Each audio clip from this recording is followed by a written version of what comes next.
তাফসীরের মধ্যে আসছে হযরতে মূসা আলাইহিস সালাতু ওয়াস সালামের অজগরের সাপটা মুখ খুলে দিল, হা করে রইল। আর মিশরের জাদুঘররা দড়ি চালার কারণে যে সাপগুলি হয়েছিল, এই সাপগুলি মিছিল আকারে মূসা আলাইহিস সালামের সাপের মুখের ভিতরে ঢুকতে আরম্ভ করলো।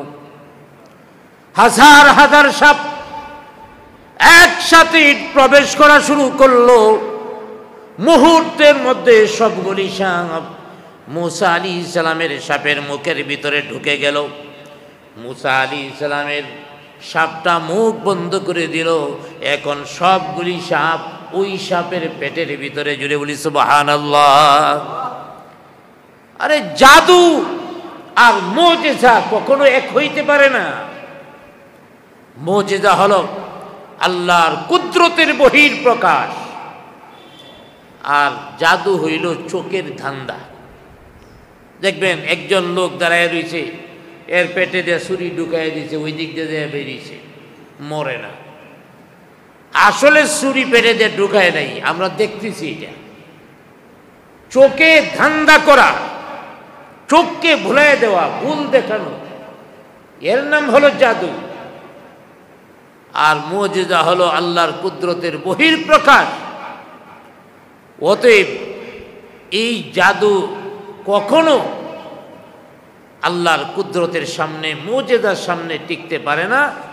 অতএব যা হওয়ার তাই হয়েছে, সব জাদু মুহূর্তের মধ্যে শেষ হয়ে গেল। লোকেরা আশ্চর্যিত হয়ে গেল। হাজার হাজার সাপ মুহূর্তের মধ্যে সব খেয়ে ফেলল। এবার অজগর লোকটা ওই যে দর্শক হিসাবে চতুর্পার্শ্বে দাঁড়িয়ে আছে, তারা তামসা দেখার জন্য এসেছে। আজ ফেরাউনের বিজয় হবে, জাদুঘরদের বিজয় হবে, মূসা আলাইহিস সালাম পরাজিত হবে, দেখার জন্য দাঁড়িয়ে আছে। এবার মূসা আলাইহিস সালামের সাপটা কয়, এদেরকেও একটু ভয় দেখানোর দরকার। পাবলিকের দিকে ছুটল। একদিকে যখন ছুটছে, ওরা দৌড়াদৌড়ি শুরু করলো। তাফসীরের মধ্যে আছে পায়ের নিচের মধ্যে বইরা শত শত লোক মারা গেছে। হযরতে মূসা আলাইহিস সালাম যখন এই মুজিজা প্রদর্শন করলেন, সব জাদুঘররা বিস্মিত হলো, সব জাদুঘররা অবাক হলো। উপরের দিকে তাকায় রইল। ওগো আকাশের মালিক, আমরা যা করেছি সেটা তো চোখের ধান্দা, সেটা তো জাদু। আর আমাদেরকে মূসা নবী যা দেখাইলেন, তোমার শক্তি ছাড়া তা হতে পারে না। সারাটা জীবন পর্যন্ত জাদুর পিছনে আমাদের জীবনটা কাটাইলাম, জাদুর পিছনে আমাদের জীবনটা কাটিয়ে দিলাম। আর আমাদের এই সাধনকৃত জাদু মুহূর্তের মধ্যে। বিসমিল্লাহির রহমানির রহিম। قال الملأ من قوم فرعون إن هذا لساحر عليم يريد أن يخرجكم من أرضكم فماذا تأمرون قالوا أرجه وأخاه وأرسل في المدائن حاشرين وقال تعالى في شان حبيبه إن الله وملائكته يصلون على النبي يا أيها الذين آمنوا صلوا عليه وسلموا تسليما بلغ العلا بكماله كشف الدجى بجماله حسنت جميع خصاله صلوا عليه محمد کی آمد سراجا منیرا محمد کی آمد سراجا منیرا بمؤمن وكافر بشيرا نظيرا بلغ العلا بكماله كشف الدجى بجماله حسنت جميع خصاله صلوا عليه মুআজ্জাজ মুকাররম হযরত মুসল্লিয়ান কিরাম, প্রথমেই আল্লাহ সুবহানাহু ওয়া তাআলার অসংখ্য অগণিত শুকর আদায় করি, যিনি আমাদেরকে দয়া করে মায়া করে ভালোবেসে এশার নামাজ জামাতের সাথে আদায় করে আবারও আল্লাহর কালাম থেকে আলোচনা শোনার জন্যে আল্লাহর ঘরে বসার তৌফিক দান করেছেন। সকলে একবার বলি আলহামদুলিল্লাহ। ধারাবাহিকতা অনুযায়ী সূরা আরাফ থেকে 109 নং আয়াত থেকে তেলাওয়াত শুরু করেছি। সূরা আরাফের 109 নং আয়াত থেকে 122 নং আয়াত পর্যন্ত আজকে আলোচনা করা হবে ইনশাআল্লাহ। অতএব আমলের নিয়তে আলোচনা করার এবং আলোচনা শোনার আল্লাহ পাক তৌফিক দান করুন। সকলে বলি আমিন। বিগত সপ্তাহে আলোচনা হয়েছিল হযরত মূসা আলাইহিস সালাম যখন ফেরাউনের কাছে যে দুইটা বিষয়ে কথা বললেন। এক নম্বর হলো, আমি আল্লাহর নবী হয়ে এসেছি, আল্লাহ এক, তিনি ছাড়া আর কোনো মাবুদ নাই, এ বিষয়ে ঈমান আনেন। দ্বিতীয় নম্বর, বনি ইসরাইলদেরকে যদি আপনার সহ্য না হয় তাহলে নিজেদের ভূমিতে ফিরে যেতে দিন, তাদেরকে মিশরে আটকায়া রাইকা গোলামবাদী বানায়া কঠিন কঠিন কাজ করাবেন, এটা মানবতা বিরোধী। অতএব বনি ইসরাইলদেরকে আমার সাথে তাদের নিজ মাতৃভূমিতে ফিরে যেতে দিন।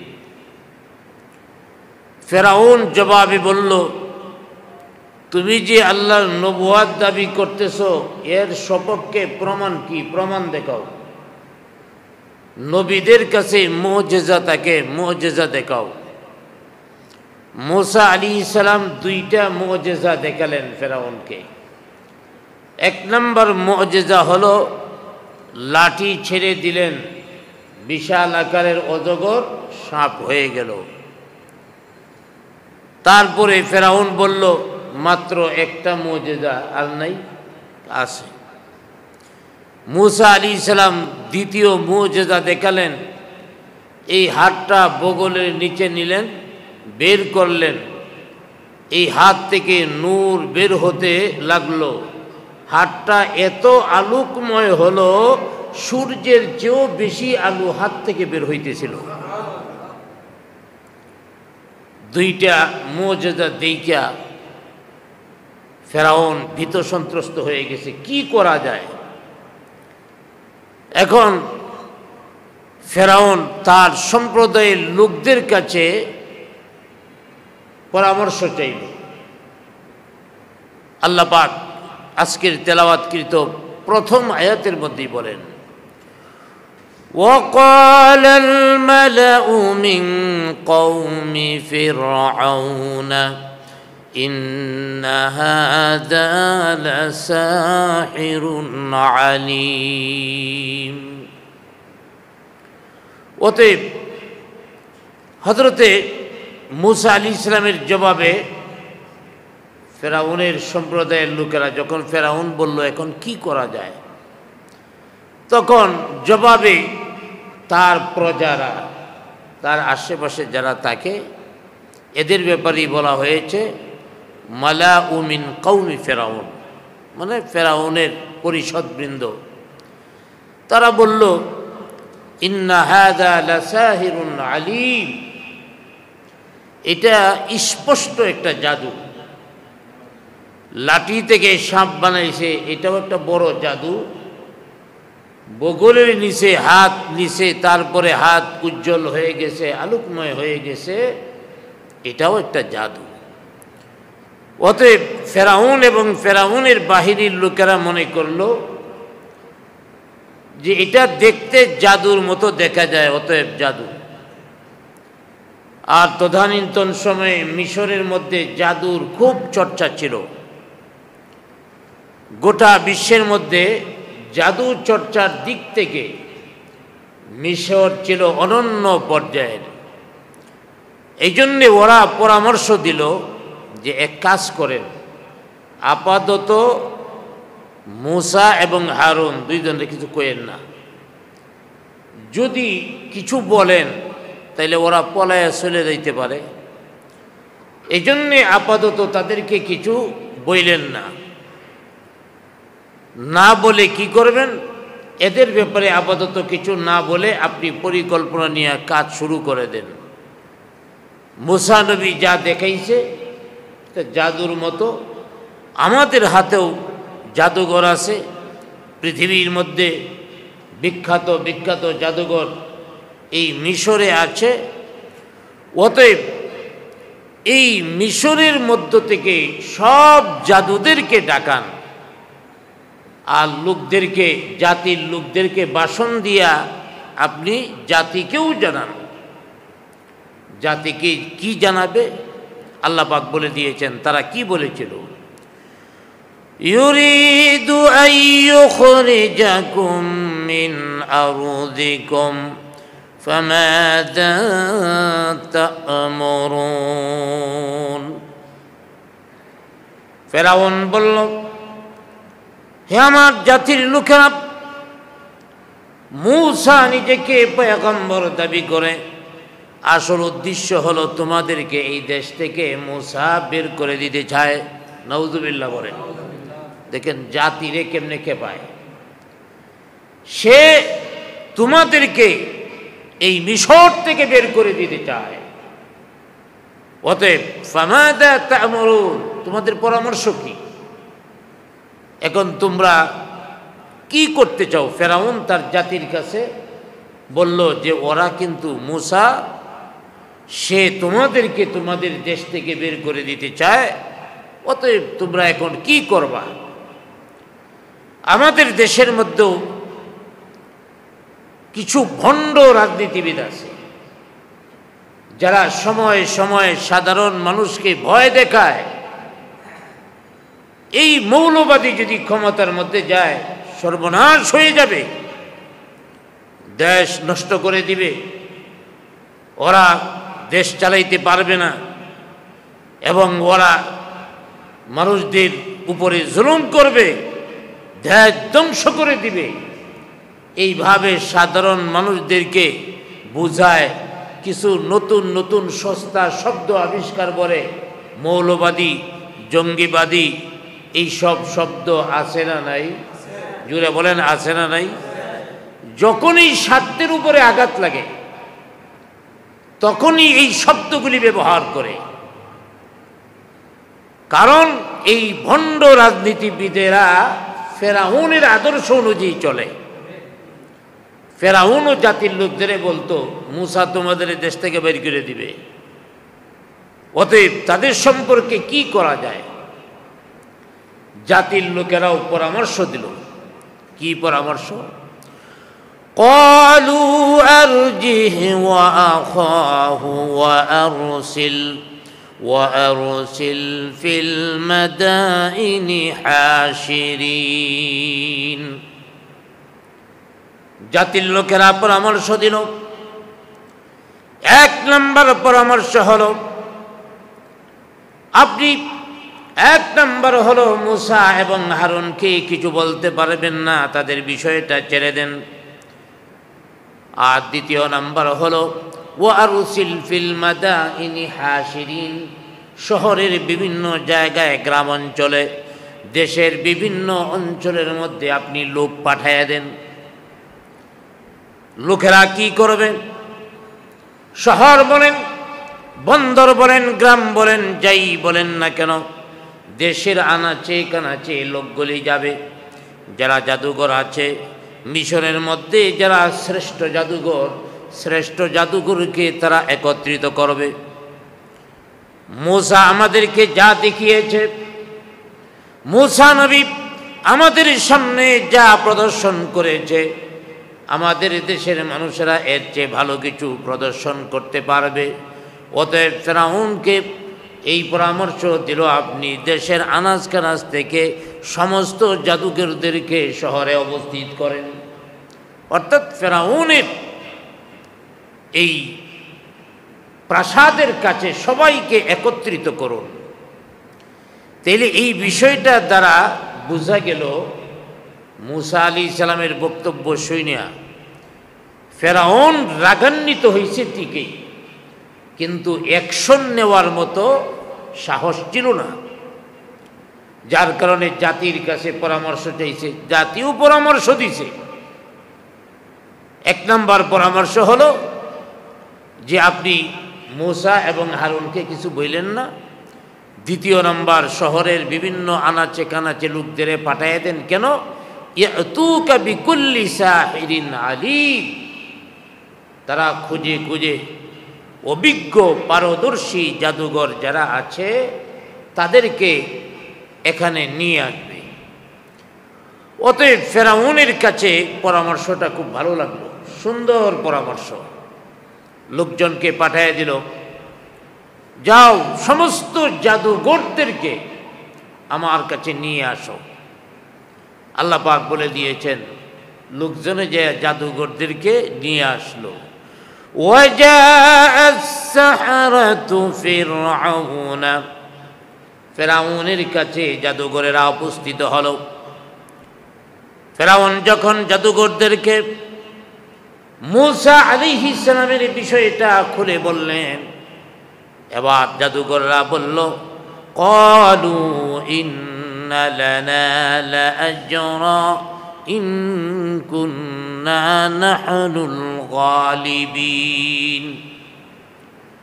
জাদুঘররা বলল, হে ফেরাউন, ঠিক আছে, মুসা নবীর সামনে আমরা আমাদের জাদু প্রয়োগ করব, তবে এর আগে জানতে চাই ইন্না লানা লাআজরান, আমাদের জন্য কোনো পুরস্কার আছে কিনা।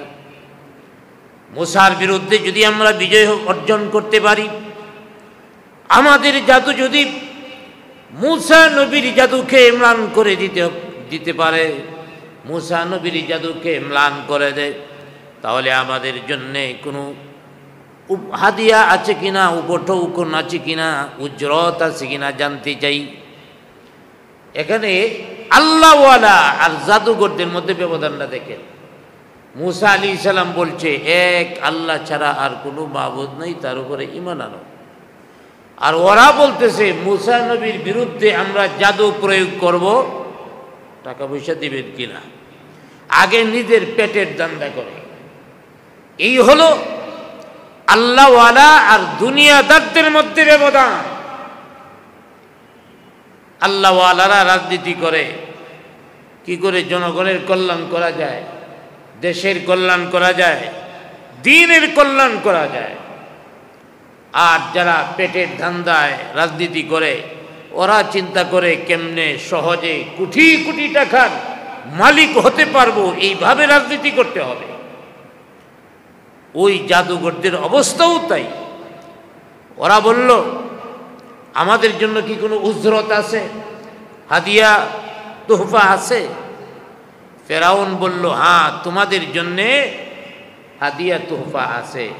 আর পয়গাম্বরদের দাওয়াত, আল্লাহওয়ালাদের দাওয়াত কি হয়? ওরা আল্লাহকে সন্তুষ্ট করার জন্য কাজ করে। আল্লাহওয়ালাদের মধ্যে সবচেয়ে উত্তম আল্লাহর মনোনীত পছন্দনীয় ব্যক্তি হলেন নবীগণ। তো নবীগণ তো হলেন সবচেয়ে বড় আল্লাহওয়ালা। অতএব আল্লাহর পছন্দনীয় ব্যক্তিগুলি দুনিয়া চাবেন এটা হতে পারে না। অতএব যারা দুনিয়াদার তারা দুনিয়া চায়। ফেরাউনকে বলল আমাদের জন্যে কোনো টাকা পয়সা আছে কিনা। আর আল্লাহওয়ালা যারা তাদের ব্যাপারে বলে দিয়েছেন, যারা দ্বীনের দাওয়াত দেয় তাদের ব্যাপারে আল্লাহ পাক বলে দিয়েছেন তাদের চরিত্রটা কি। লা আসআলুকুম আলাইহি আজরা ইন আজরিয়া ইল্লা আলাল্লাযী ফাতারানি। যারা আল্লাহওয়ালা দ্বীনের দাওয়াত মানুষদেরকে দেয় আর বলে তোমাদের কাছে আমি কোনো উজরত চাই না, আমি কোনো টাকা পয়সা চাই না, আমার যা চাওয়ার ইন আজরিয়া ইল্লা আলাল্লাযী ফাতারানি, আমার যা চাওয়ার সব কিছু হলো আমাকে যে রব সৃষ্টি করেছেন সেই রবের কাছে। তোমাদের কাছে আমি কিছু চাই না। আমার দাওয়াতের বিনিময়ে আমি আমার আল্লাহর কাছে চাই। আর জাদুঘররা বলতেছে আমরা যদি বিজয় অর্জন করি তাইলে আমাদের টাকা পয়সা দিবেন না, পুরস্কার দিবেন না। ফেরাউন তাদের কথা শুনে বলল ক্বালা নাআম ওয়া ইন্নাকুম লামিনাল মুকাররাবিন।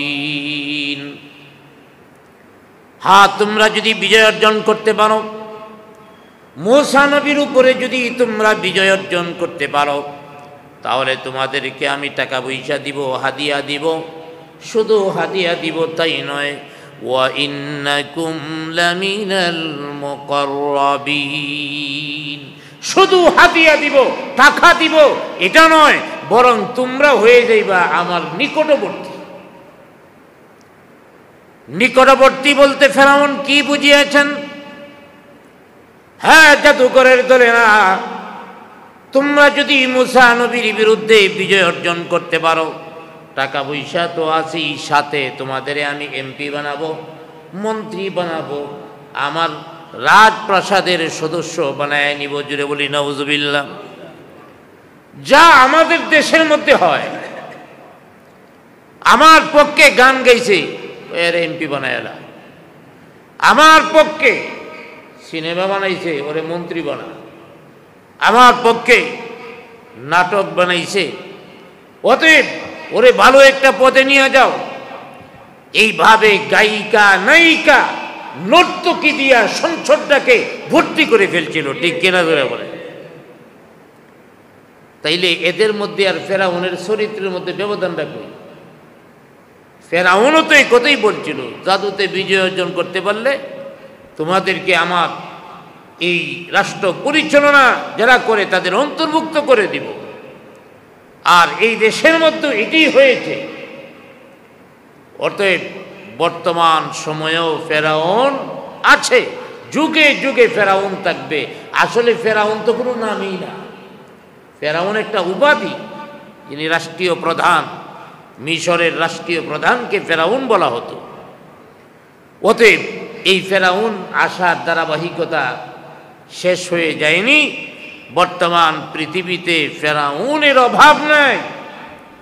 অসংখ্য ফেরাউন, ছোট ফেরাউন, বড় ফেরাউন রয়েছে। অতএব ফেরাউন জাদুঘরদেরকে আশ্বস্ত করল, তোমরা বিজয় অর্জন করলে টাকা পয়সা শুধু না, তোমরা রাষ্ট্র পরিচালনা করতে সুযোগ পাইবা। জাদুঘররা খুশি হয়ে গেল। এই জাদুঘরের সংখ্যা কত ছিল? আল্লামা সানাউল্লাহ পানিপতি রহমাতুল্লাহি আলাই দুইটা মত উল্লেখ করেছেন। একটা হলো 70 জন আর একটা হলো 72 জন। এই দুইটা রেওয়ায়েত একত্রিত করলে দুইটা রেওয়ায়েত একই, অর্থাৎ 70 জন ছিল জাদুঘর। আর জাদুঘরদের মধ্যে বনি ইসরাইলি জাদুঘরদের মধ্যে লিডার ছিল 2 জন, এই হলো 72। আর কোনো কোনো তাফসিরের মধ্যে আসছে জাদুঘরদের সংখ্যা ছিল ৭০,০০০ বা ৮০,০০০। তো ৭০,০০০ বা ৮০,০০০ যদি হয় তাইলে কেমনে হবে? তাইলেও ৭০ ঠিক আছে। কেমনে? এক এলাকার মধ্যে বিশাল একটা কাফেলা আইছে, মনে করেন কয়েক হাজারের একটা কাফেলা অথবা কয়েকশো মানুষের কাফেলা, এদের লিডার একজন, আরেক এলাকা থেকে আরেকজন লিডারের অধীনে কয়েকশো আসছে, এইভাবে ৭০ জন বা ৭২ জনের অধীনে ৭০,০০০ বা ৮০,০০০ এসেছিল।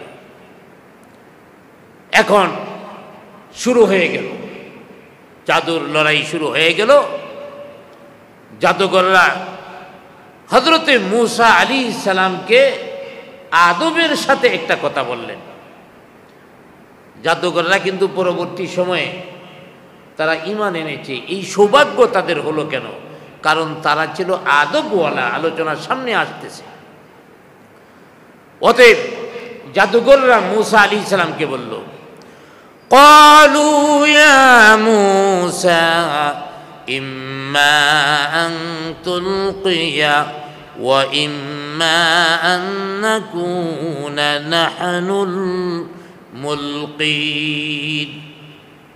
জাদুকররা বলল, হে মূসা নবী, আপনি কি আপনার জাদু, আপনি কি আপনার কাজ আগে করবেন না আমরা আমাদের দড়ি আগে ফেলব? অর্থাৎ আপনি আপনারটা আগে দেখাবেন নাকি আমরা আমাদের জাদু আগে প্রদর্শন করব, আপনি বলুন। এটাও ছিল একটা আদব। অর্থাৎ মূসা আলাইহিস সালামকেও সম্মান দিছে তারা, যে আমরা যদিও জাদুঘর, বড় বড় জাদুঘর, অতএব মূসা নবী কিছু জানে না বিষয়টা এমন না, উনিও একজন জাদুঘর। এই জন্যই চ্যালেঞ্জ করছেন যে আপনি আগে করবেন না আমরা আগে করব। মূসা আলাইহিস সালামও আদবের সাথে তাদেরও ছোট করে নাই, বরং বলছেন তোমরাই আগে করো। ক্বালা আলকু, তোমরাই আগে করো। ফালাম্মা আলকাউ সাহারু আ'য়ুনান নাস। আল্লাহ রাব্বুল আলামিন ঘটনাটা এইভাবে বলে দিয়েছেন। হযরতে মূসা আলাইহিস সালাম তিনি যখন বললেন, হ্যাঁ জাদুকরেরা তোমাদের জাদু আগে প্রদর্শন করো, আমার ভাইয়েরা মূসা আলাইহিস সালামকে তারা জিজ্ঞেস করেছে, আগে আমরা আগে না আপনি আগে? না, তোমরাই আগে। এবার জাদুকররা তাদের হাতের মধ্যে যে দড়ি ছিল সেই দড়িগুলো ছেড়ে দিল। আল্লাহ পাক বলেন, ফালাম্মা আলকাউ সাহারু আ'য়ুনান নাস। তারা তাদের জাদু প্রয়োগ করলো, দড়িগুলি ছেড়ে দিল। আ'য়ুনান নাস, মানুষের সামনে জাদু প্রদর্শিত হলো। আসলে ওদের বিষয়টা ছিল চোখের ধান্দা। মানুষ দেখতে পারলো বড় বড় সাপ। ওয়াস্তারহাবুহুম ওয়াজাউ বিসিহরিন আযীম। ওতে বড় দড়ি ছেড়ে দিল, আর আসলে এইগুলি ছিল বড় জাদু, অনেক বড় জাদু ছিল। এটা বলার অপেক্ষা রাখে না। ওরা দড়িগুলি ছাড়লো। এখন প্রশ্ন হতে পারলো, জাদু তো আরো অনেক আছে, ওরা দড়ি ছাড়লো কেন, সাপ বানাইলো কেন? মুফাসসিরগণ বলেছেন, ফেরাউন যখন বলল, হে মূসা, তুমি যে নিজেকে আল্লাহর পয়গম্বর দাবি করছো, নবী দাবি করছো, তোমার প্রমাণ কি, মুজিজা কি? হযরত মূসা আলাইহিস সালাম এক নম্বর মুজিজা দেখিয়েছেন। তার হাতের লাঠি ছেড়ে দিলেন, বড় অজগর সাপ হয়ে গেল।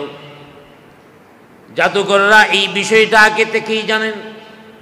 ফেরাউন তাদেরকে আগেই বলেছে, মূসা নবীর যখন তার হাতের লাঠি চালল, অজগর সাপ হয়ে গেল। জানার পরে জাদুকররা চিন্তা করল, তিনি যেহেতু সাপ বানিয়েছেন, আমরাও সাপ বানাই, জাদুটা একই রকম হোক। অতএব ওরাও দড়ি ছেড়ে দিল, সাপ হয়ে গেল। তাফসীরের মধ্যে আসছে 1 কিলোমিটার লম্বা এবং চওড়া।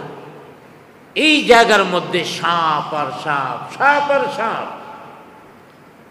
মানুষ চিন্তা করলো 1 কিলোমিটার এরিয়া সাপ আর সাপ। মুসা আলাইহিস সালাম হাতের লাঠি চাললে না, একটা সাপ হইল। এত এত জাদুর সামনে একটা সাপ টিকবে না, কারণ তাদের বিশ্বাস ছিল এটা জাদু। অতএব যেখানে হাজার হাজার মানুষ জাদু প্রয়োগ করেছে, এখানে একজনের জাদু কোনো কিছুই হবে না। কিন্তু হযরতে মুসা আলাইহিস সালামের বিশ্বাস ছিল, আমি যা দেখাবো এটা জাদু নয়, বরং আল্লাহ রাব্বুল আলামিনের কুদরতের বহিঃপ্রকাশ, এটা জাদু নয়। অতএব আল্লাহ পাক বললেন, হে মুসা, ওরা যেহেতু জাদু করছে, হাজার হাজার সাপ 1 কিলোমিটার এরিয়া নিয়ে তুমিও শুরু করে দাও। وأوحينا إلى موسى أن ألق عصاك فإذا هي تلقف ما يأفكون। আল্লাহ রাব্বুল আলামিন বলেন, وأوحينا إلى موسى, আমি মুসাকে প্রত্যাদেশ করলাম, মুসার কাছে আমি ওহী প্রেরণ করলাম, আন আলকি আসাকা, আপনার হাতের লাঠিটা আপনি ছেড়ে দেন।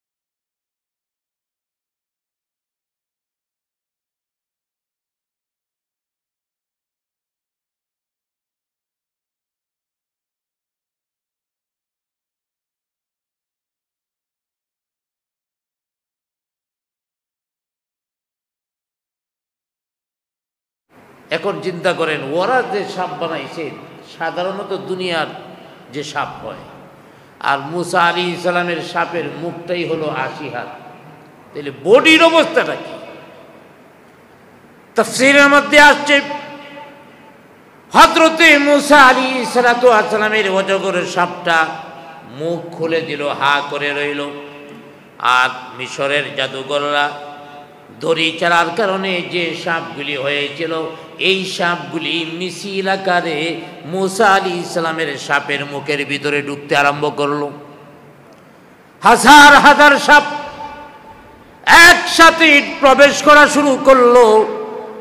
মুহূর্তের মধ্যে সবগুলি সাপ মুসা আলাইহিস সালামের সাপের মুখের ভিতরে ঢুকে গেল।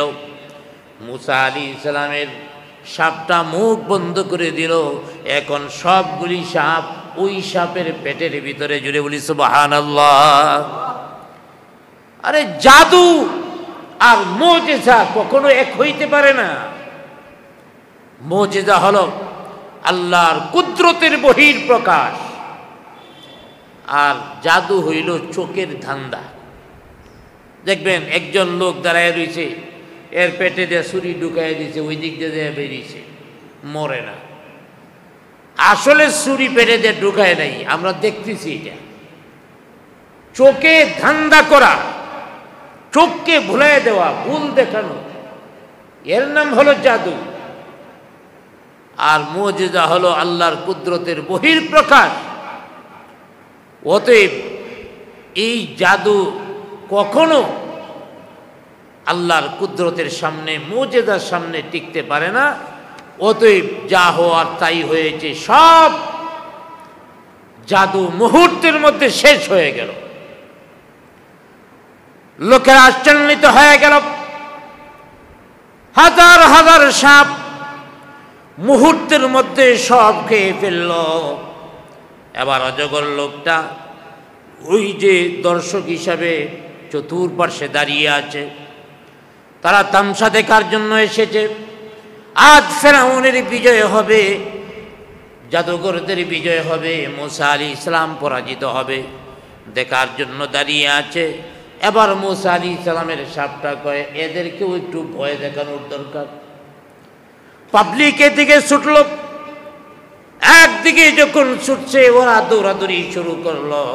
তাফসীরের মধ্যে আছে পায়ের নিচের মধ্যে বইরা শত শত লোক মারা গেছে। হযরতে মুসা আলাইহিস সালাম যখন এই মুজিজা প্রদর্শন করলেন, সব জাদুঘররা বিস্মিত হলো, সব জাদুঘররা অবাক হলো, উপরের দিকে তাকায় রইল। ওগো আকাশের মালিক, আমরা যা করেছি সেটা তো চোখের ধান্দা, সেটা তো জাদু, আর আমাদেরকে মুসা নবী যা দেখাইলেন তোমার শক্তি ছাড়া তা হতে পারে না। সারাটা জীবন পর্যন্ত জাদুর পিছনে আমাদের জীবনটা কাটাইলাম, জাদুর পিছনে আমাদের জীবনটা কাটিয়ে দিলাম, আর আমাদের এই সাধনকৃত জাদু মুহূর্তের মধ্যেই শেষ হয়ে গেল। তাদের মনটা নরম হয়ে গেল, সুজা সিজদার মধ্যে পড়ে গেল। সিজদার মধ্যে পড়ে যাইয়া বলতে আরম্ভ করলো, আল্লাহ আমরা যা করেছি তোমার পয়গম্বরের সাথে ভুল করেছি, অতএব আমরা তোমার উপরে ঈমান এনে ফেললাম। আল্লাহ পাক কোরআনে ঘটনা এভাবে বলেছেন, ফাওয়াকাআল হাক্কু ওয়া বাতালা মা কানু ইয়ামালুন।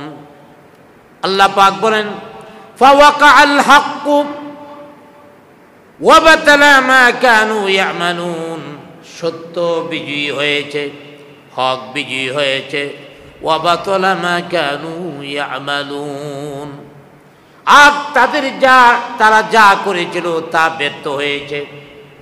সত্য বিজয়ী হয়েছে, জাদুঘররা যা করলো তা ব্যর্থ হয়েছে।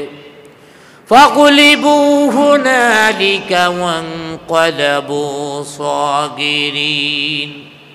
আল্লাহ পাক বলেন এবং মুসা আলাইহিস সালাম তাদের মধ্যে বিজয়ী হয়ে গেলেন, আর তারা পরাজিত হলো।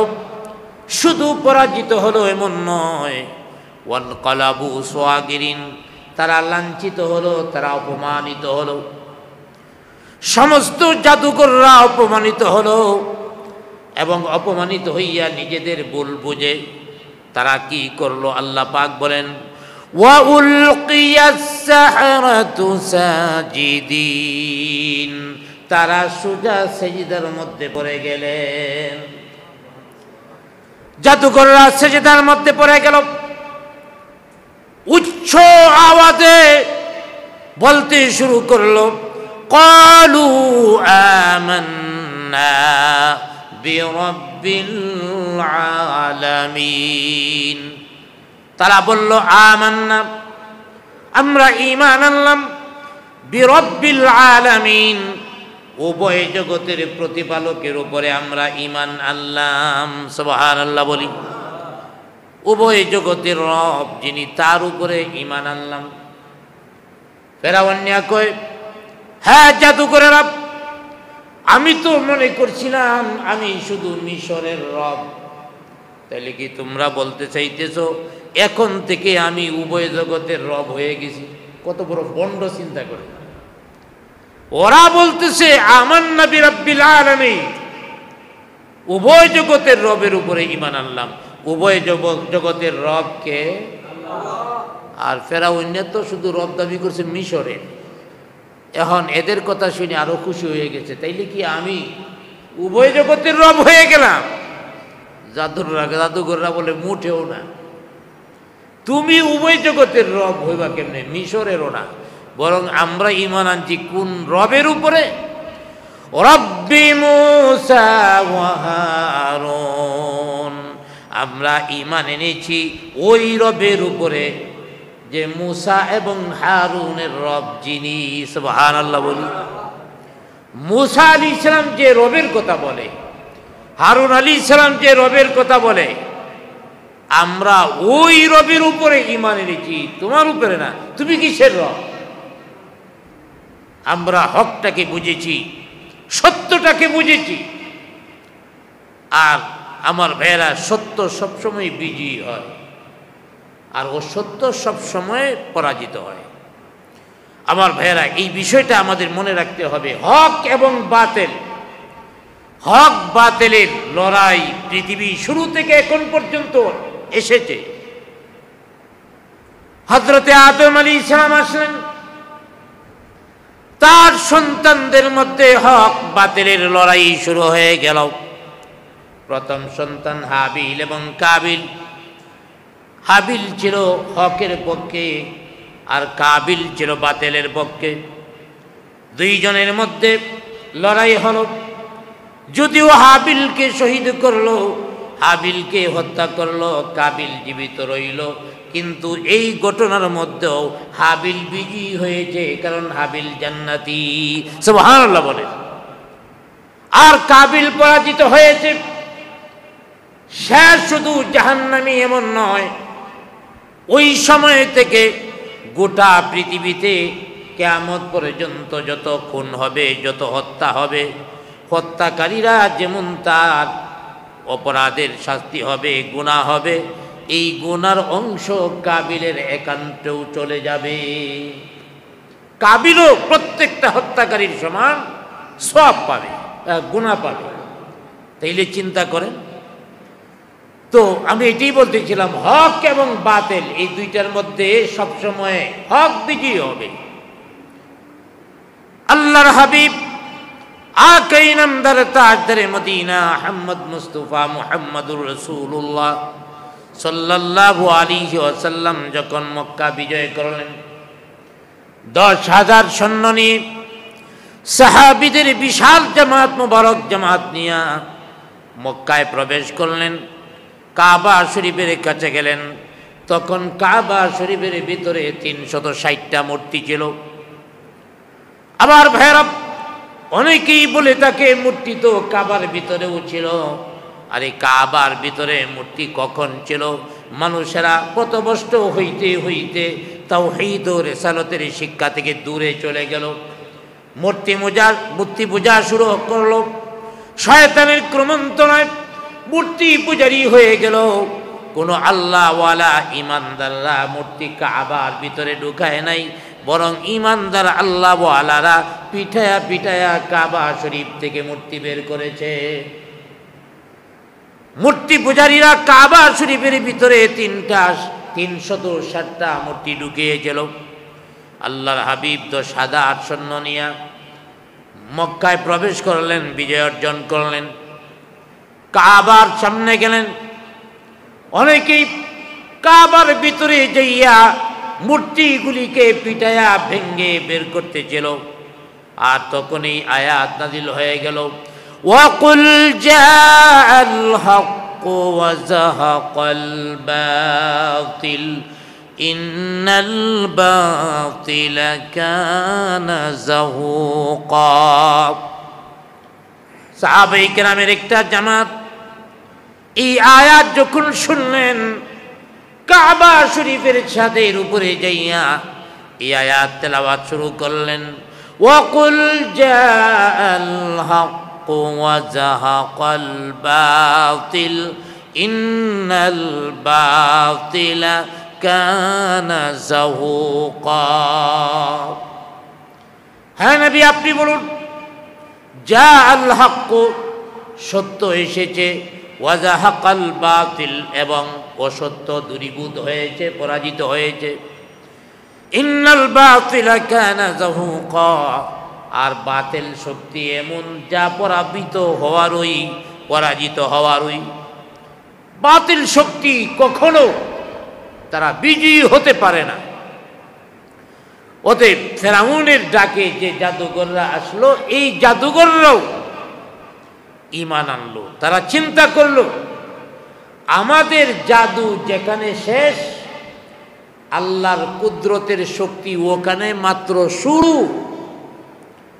আমাদের পাওয়ার শেষ, ওখানে আল্লাহর কুদরতের পাওয়ার মাত্র শুরু, এখনো কিছুই দেখানো হয়নি।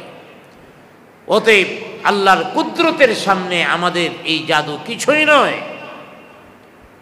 আর জাদুঘররা এটাও বলে দিল যে, হে ফেরাউন, মুসা আলাইহিস সালাম, হারুন আলাইহিস সালাম যে রবের দাওয়াত দেয়, এই রব শুধু মিশরের নয়, এই রব শুধু জর্দানের নয়, কেনানের নয়, তিনি গোটা পৃথিবীর রব, উভয় জগতের রব। জুড়ে বলি সুবহানাল্লাহ।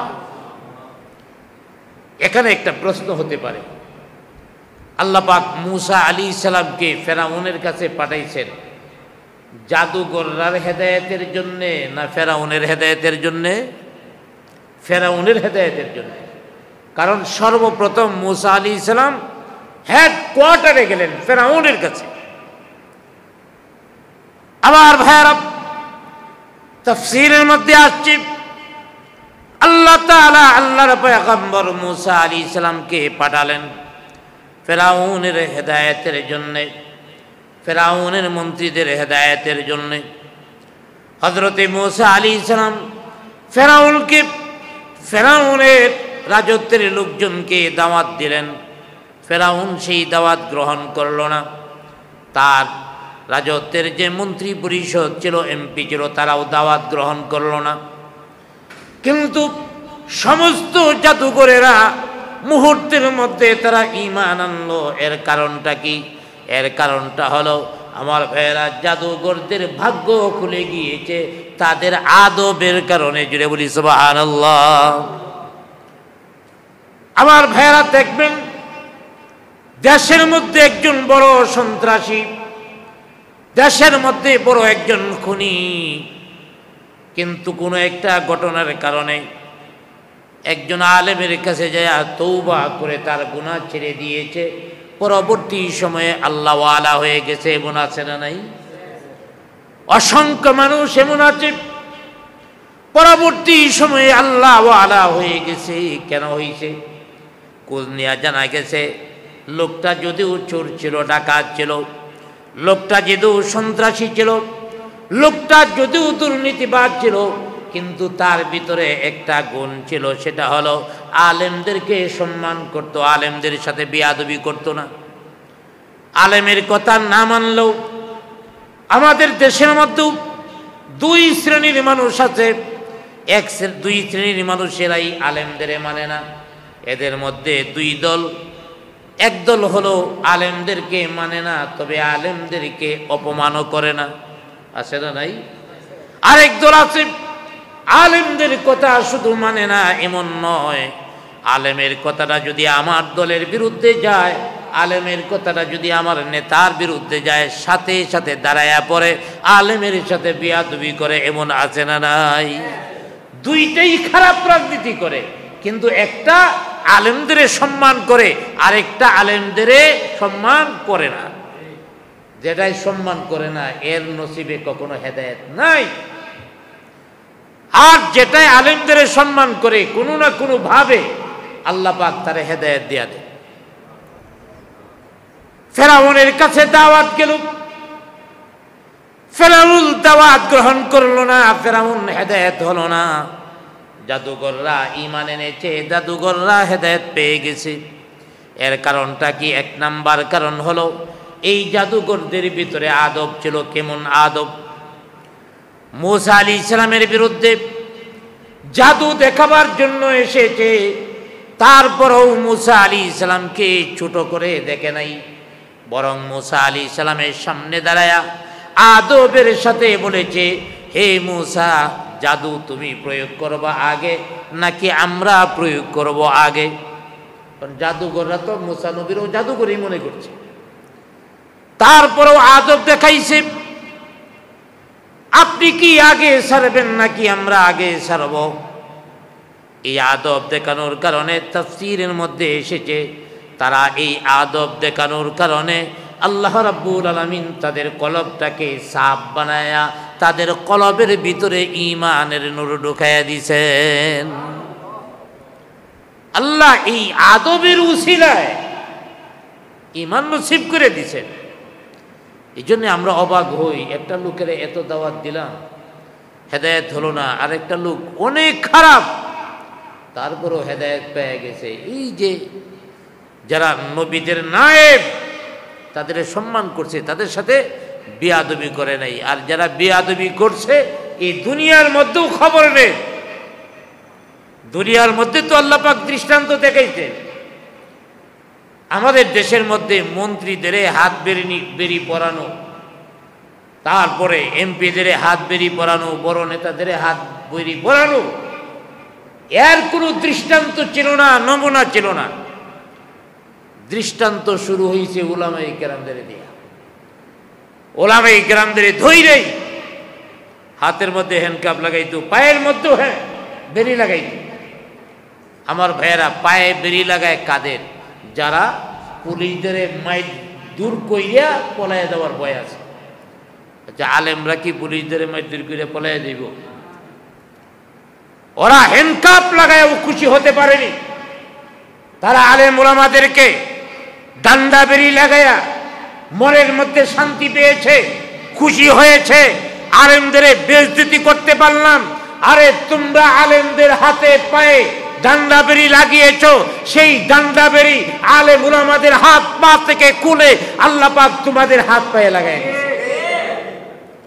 ওতে বেয়াদবি বেশি করো না। আলেমদের হাতে পায়ে ডান্ডা বেরি লাগাইয়া খুশি হয়েছিলা, শান্তি পাইছিলা, এখন কেমন লাগে? একজন মন্ত্রীর হাতের মধ্যেও হ্যান্ডকাপ। আমার তো মনে হয় বড় ডারে ধরতে পারলেও হ্যান্ডকাপ লাগবে, ঠিক কিনা? দূরে বলে, বড় ডারে ছিলেন তো, ওই বড় ডারেও ফাঁসি তো বিচারে হবে, কিন্তু গ্রেপ্তার হওয়ার পরে আমার বিশ্বাস বড়ডার হাতের মধ্যেও হ্যান্ডকাপ লাগবে। আমার ভাইয়েরা, এই জন্যে আদবের দাম অনেক বেশি। বেয়াদব হওয়া যাবে না। কোনো কোরআন হাদিসের কথা আমার নেতার বিরুদ্ধে যাইতে পারে, আমার দলের বিরুদ্ধে যাইতে পারে। এই দল আপনি করেন, এটি তো একটা অপরাধ। তারপরে দলের বিরুদ্ধে গেলে এটা তো আলেমের কথা না, কোরআনের কথা। ফেরাউনের চরিত্র বললে তোমাদের গায়ে লাগে কেন? ফেরাউনের ঘটনা বললো কই আম করে কইতেছে, তাহলে বোঝা গেল হের নেতা ফেরাউন। এইভাবে নমরুদের কথা বলল, তাদের গায়ে লাগতো, বোঝা গেল হে নমরুদ। আমার ভাইয়েরা, অতএব বেয়াদব হওয়া যাবে না। এই আদব থাকার কারণে ফেরাউনের জাদুঘরদের কপালে ঈমান নসিবে করছে। কোন কোন তত্ত্বজ্ঞানীগণ বলেছেন জাদুঘররা হেদায়েত পেয়ে গেল, ঈমান পেয়ে গেল, এর কারণ কি? তত্ত্বজ্ঞানীগণ বলেছেন এর আরেকটা কারণ আছে, সেটা হলো আদব তো ছিলই, আরেকটা হলো ওই জাদুঘররা যে পোশাক পরেছিল, মুসা আলাইহিস সালামের গায়ে যে পোশাক ছিল, জাদুঘররাও সেই পোশাক পরিধান করেছিল। সুবহানাল্লাহ বলে। মুসা আলাইহিস সালাম যে পোশাক পরছে, জাদুঘররা কয় মুসা যেহেতু এই পোশাক পরছে, আজকের দিনের জন্য আমরাও এই পোশাকটাই পরি। মুসা নবীর পোশাকটাকে সম্মান দেওয়ার কারণে তারা হেদায়েত পেয়ে গেছে। যার কারণে দেখবেন আমাদের দেশের মধ্যে একজন বড় আলেম আল্লাহওয়ালা একটা পোশাক পরে, তার মুরিদরাও এই পোশাক পরা শুরু করে। কেন পরে? পোশাকের মধ্যেও আসর আছে। ওই ফেরাউনের জাদুঘররা মুসা নবীর পোশাক পরিধান করার কারণে যদি হেদায়েত পাইতে পারে, তাহলে আমরা শেষ নবীর উম্মত হইয়া নবীর ওয়ারিসরা যে পোশাক পরিধান করে, সেই পোশাক পরিধান করে আমরা নাজাত পাবো না কেন, হেদায়েত পাবো না কেন? যার কারণে দেখবেন ওই হাকিম আক্তার সাহেব এক সময় পাঁচকুলি টুপি পরতেন। আমাদের বাংলাদেশের হক্কানি উলামায়ে কেরামও পড়া শুরু করছে। প্রথম ছিল কম, এর মধ্যে চরমুনার পিসাবও পড়ে। একেবারে প্রথম যে পীর সাহেব, উনি কিন্তু পাঁচকুলি পড়তেন না, বাটি টুপি পড়তেন। মরহুম পীর সাহেব পাঁচকুলি ধরলেন, রাতারাতি মুরিদরা পাঁচকুলি পড়ে। পীর সাহেব জুব্বা পরেন, মুরিদরাও জুব্বা পরে। এমনকি আমার ভাইয়েরা ইউনিভার্সিটিতে পড়ে, মেধাবী ছাত্র, ওরে দেখলে বুঝাই যায় না হে মৌলানা। মাদ্রাসায় পড়ে না, ইউনিভার্সিটিতে পড়ে, মনে হয় মাদ্রাসার ছাত্র, এমনকি মাদ্রাসার শিক্ষকের মতো মনে হয়। এই পরিবর্তন কেন? ওই নাজাতের উসিলা পাওয়ার জন্য। আবার ভাইয়ারা, মূসা আলাইহিসসালাতু ওয়াসসালামের যুগের জাদুকররা যদি মূসা নবীর পোশাক পরিধান করার কারণে নাজাত পাইতে পারে, আমরাও আশা রাখবো নায়েবে নবীরা যে পোশাক পরিধান করে নায়েবে নবীদের সাথে মিলায়া আমাদের পোশাকটা বানাবো। আমাদের টুপি আলেমদের মতো হবে, আমাদের গায়ের জামা আলেমদের মতো হবে, আলেমদের মতো আমরা পোশাকটা বানায় নেই কেন? ওই জাদুকররা যদি মুক্তি পাইতে পারে, আমরাও মুক্তি পাব। আবার ভাইয়ারা, এইভাবে আমরা হক্কানি আলেম ওলামাদের লেবাস ধরব। আরেকটা জিনিস মনে রাখবেন, এই হক্কানি লেবাসটা যদি ধরে তাহলে অনেক লাভ, অনেক লাভ। এই লাভগুলি কেমন? আপনার গায়ে যদি শার্ট থাকে, প্যান্ট থাকে, আর দাড়ি না থাকে, আপনি যদি সিনেমা হলের মধ্যে ঢুকেন কেউ কিছু বলবে না, পোস্ট কোয়ার্টারের মধ্যে যদি যান কেউ কিছু বলবে না। কিন্তু আপনি যদি জুব্বা লাগায়া, পাঁচকল্লি টুপি লাগায়া, তারপরে দাঁড়িয়ে আছে, আপনি যদি সিনেমা হলের ভিতরে ঢুকেন, সবটি সিনেমার ছবি তো আগে আপনারা দেখবো, ঠিক কিনা জোরে বলে? ছবি পরে দেখবো, এইটা কোন পাগল আইছে? আরে আপনি লজ্জায় হলেও তো এই গুণাটা থেকে বেঁচে থাকবেন। এই পোশাকের কারণে আপনি পোস্ট কোয়ার্টারের মধ্যে যাবেন না। এই সুন্নতি লেবাস নিয়া, দাড়ি নিয়া যদি আপনি পোস্ট কোয়ার্টারের মধ্যে ঢুকেন, পোস্ট কোয়ার্টারের মেয়েরা দেখা দৌড়াইয়া ফলাইব, আইতাছে তৌহিদি বাহিনী, তৌহিদি জনতা আইতাছে, উপায় নাই। অতএব আপনি যে অপরাধ করার জন্য যাবেন করতে পারবেন না, বরং হেরাই বয়ে পলাবে। তাই এই সুন্নতি পোশাক আমাদেরকে গুনাহ থেকে বাঁচিয়ে রাখবে। আমি এটা বলছি না শার্ট পরা নাজায়েজ, প্যান্ট পরা নাজায়েজ, না, নাজায়েজ। পোশাক হলো ঢেকে রাখা, শরীর ঢেকে রাখা। তবে আমাদের নবী ডুলা ডালা পোশাক পরতেন, এই ডুলা ডালা থেকেই মূলত পাঞ্জাবিটা আসছে। তো নিসফে সাক, হাঁটুর নিচ পর্যন্ত নবীজি জামা কাপড় পরতেন, এটা সুন্নত। নিসফে সাক জামা পরা সুন্নত, বাকি শরীর ঢেকে রাখে এই কাপড় পরিধান করাটা জায়েজ। তবে আমার মনে রাখতে হবে যে আমি যদি আলেম ওলামাদের পোশাক পরিধান করি, আমি অনেক গুনাহ থেকে বেঁচে থাকবো।